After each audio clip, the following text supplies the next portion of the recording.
তোমরা জানো কি ড্রাগন বল অ্যানিমের কোন ক্যারেক্টার কি দেখে ভয় পেত? What was their true fears? প্রথমে আছে আমাদের সবার ফেভারিট গোকু। পুরো ড্রাগন বল ইউনিভার্সে Goku one of the most strongest character হলেও গোকু ভয় পায় সুই দেখে, অর্থাৎ ইনজেকশন।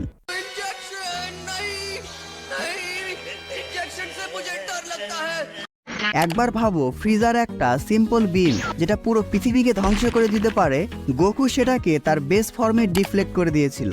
সেখানে এত পাওয়ারফুল ক্যারেক্টার ভয় পায় জাস্ট একটা ইনজেকশন দেখে।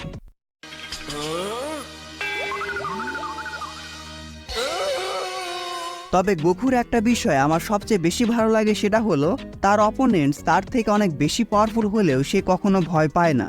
সে নিজের সেরাটা দিয়ে শেষ পর্যন্ত চেষ্টা করে যায়। যাই হোক, গোকু আরও একজনকে দেখে অনেক বেশি ভয় পায়। যারা জানো তারা কমেন্ট বক্সে জানাও।